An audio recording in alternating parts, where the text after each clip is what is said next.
Senhoras e senhores, para uso da palavra neste momento, o Procurador-Geral da República, doutor Augusto Aras. Boa tarde a todas e a todos. Cumprimento Sua Excelência, o excelentíssimo senhor governador do Estado do Acre, Gladson Camelim. Cumprimento Sua Excelência, a subprocuradora-geral da República e coordenadora da 6ª Câmara e secretária-geral, doutora Helena Teorema. Cumprimento o colega, amigo, doutor, a subprocurador-geral da República e coordenador da 4ª Câmara de Coordenação e Revisão, doutor Juliano Baiocchi, assim como os colegas presentes, colega Ana Borges, Xavier, aqueles que nos acompanham aqui não só presencialmente, como os demais que nos acompanham virtualmente.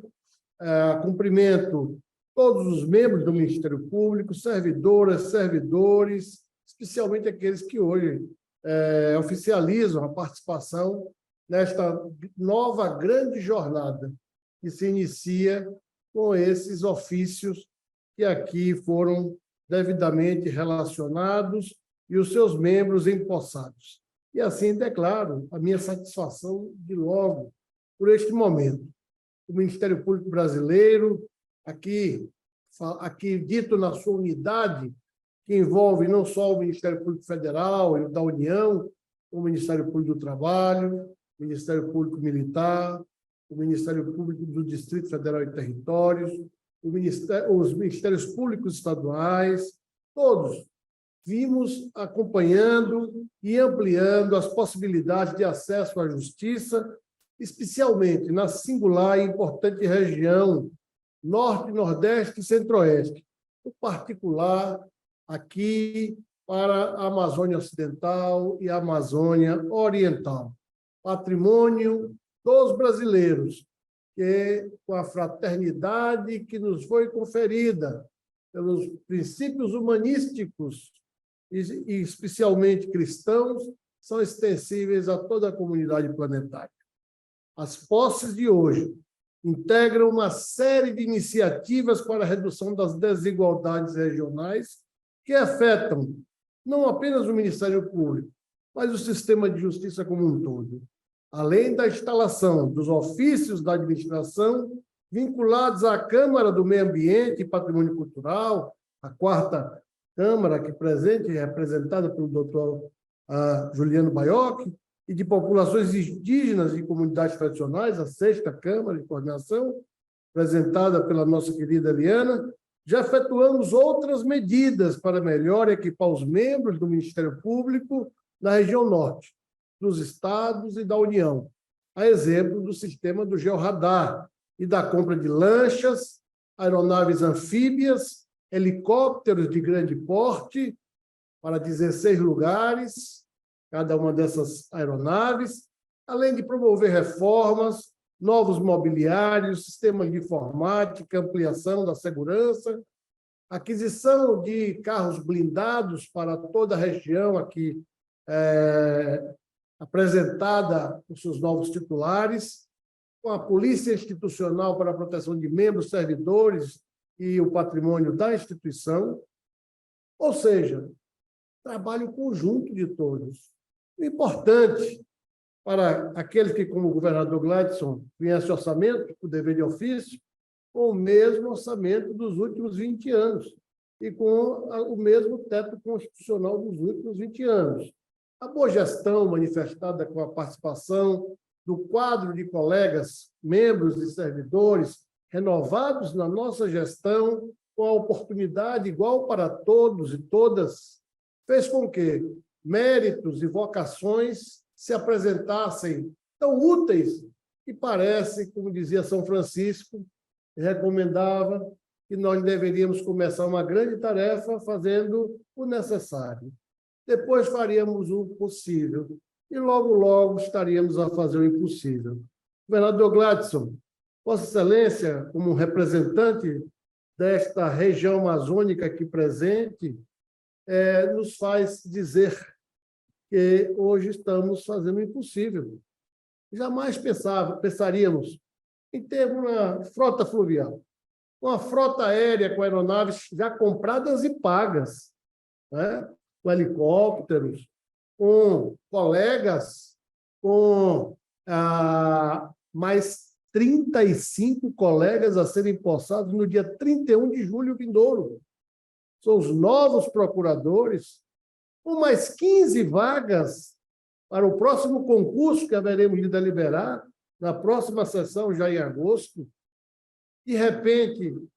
nossos corações, eu diria que saltam do peito de alegria, porque podemos dizer que a Amazônia tem dono. Mas, como donos, nós queremos compartilhá-la com a comunidade planetária,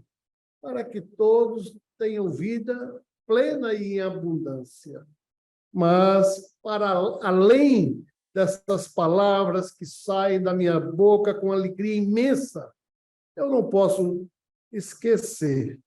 que foi com grande tristeza que, indo a Tabatinga, pudemos, com a companhia de colegas, aqui como a doutora Eliana, dentre outros, partilhar do sentimento de abandono de agentes públicos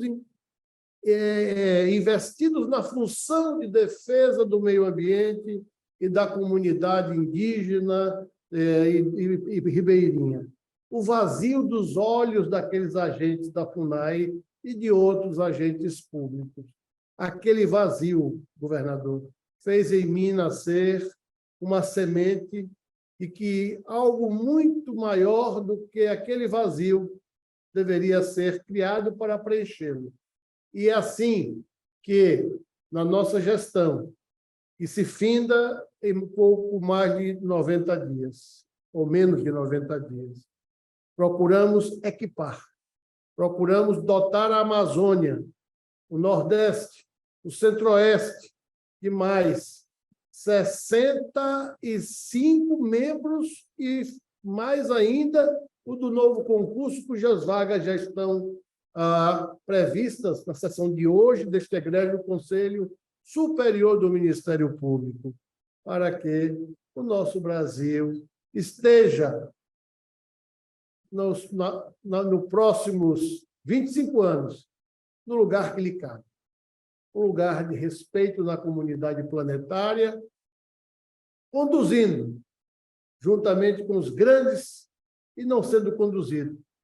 porque temos todos os elementos, não só as riquezas naturais, mas um povo acolhedor, trabalhador, responsável e, acima de tudo, fraterno e solidário, capaz de abraçar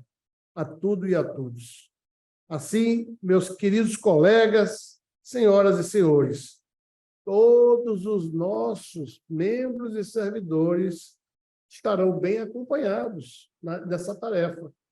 Estamos, sim, dotando cada segmento da nossa instituição dos meios adequados para que aqueles olhos vazios que vimos em Tabatinga não perdurem. Nós também estamos trabalhando para que a integração e o diálogo permanente dentre as instituições do Estado. E por Estado, entenda-se a União, os Estados, os municípios, o Distrito Federal,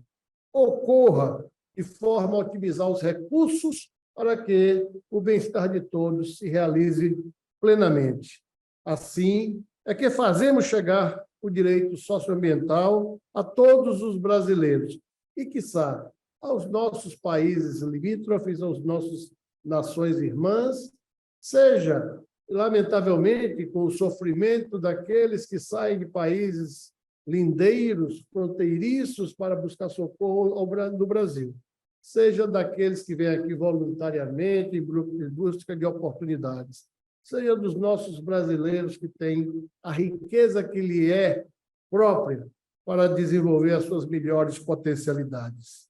Por isso é que quero lembrar de algo extremamente relevante neste momento. Quando tomamos posse aqui, no dia 26 de setembro de 2019, tínhamos, dentre todos os projetos que creio ter praticamente cumprido, a maior parte deles, creio que nós começamos ali, junto com o então presidente do Supremo, ministro Dias Toffoli, a conciliação dos conflitos indígenas. E quero registrar que o Estado do Acre e Vossa Excelência fizemos todas as conciliações entre o Estado do Acre e os acrinincas, e já avançávamos para promover os acordos junto ao órgão de conciliação do Supremo com outros grupos étnicos e indígenas no Mato Grosso do Sul, onde a colega Eliana esteve visitando algumas vezes, detectando a dura realidade de uma situação inadmissível num país tão rico como o nosso.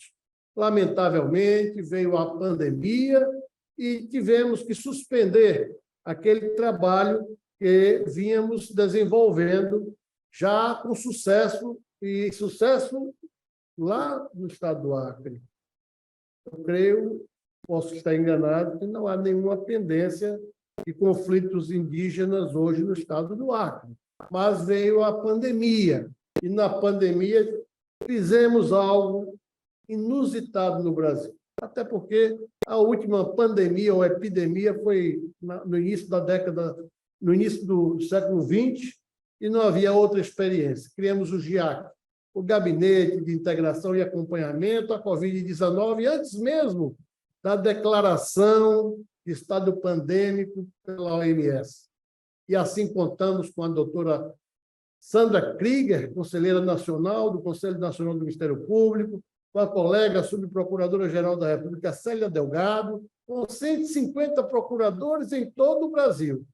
E, como focalizadores, atuaram na pandemia, produzindo um resultado magnífico de mais de 3.000 intervenções administrativas e mais de 1.500 judiciais em todo o Brasil, contando com este gabinete como hub necessário que uniu todos os quadrantes deste grande país continental, com todas as instituições de saúde, de transporte, de mobilidade. Lembro-me bem que, na época da crise do oxigênio do Amazonas, estávamos eu, doutora Célia, doutora Lindora, doutora Eliana, doutora Sandra Krieger, até às 3 da manhã, dialogando com os responsáveis pela White Martins para prover o Amazonas e a crise pandêmica de oxigênio. Não só isso, não fosse a pandemia que nos levou a manifestações qualitativas e quantitativas no Supremo Tribunal Federal, cujo relator foi o ministro Ricardo Lewandowski, nós não tivéssemos esse desafio, que ainda perdura em tese os cuidados sanitários, nós teríamos, quiçá hoje, a alegria de dizer: não temos mais nenhum conflito indígena no Brasil, porque agora estamos a recomeçar o trabalho pós-pandêmico de solução extrajudicial dos conflitos. Só para encerrar, eu quero registrar que ainda hoje, conversando com o doutor Carlos Frederico, que é o nosso delegatário no Superior Tribunal de Justiça, e que foi destinatário de uma representação do Ministério Público do Pará para a propositura de um incidente do IRDC, no sentido de preservar a saúde pública, o patrimônio público e dado o desgaste causado pelos lixões do estado do Pará. Nós, não podendo encontrar uma medida judicial que resolvesse a questão imediatamente, nós estabelecemos conduzir o assunto ao Observatório do Conselho Nacional do Ministério Público e do Conselho Nacional de Justiça, para, na via da conciliação do lixão de Belém e de todos os municípios do estado do Pará, nós buscarmos ali compor este grave quadro que atenta contra o meio ambiente, contra a saúde pública e que polui as nascentes e mesmo destrói a vida dos rios que alimentam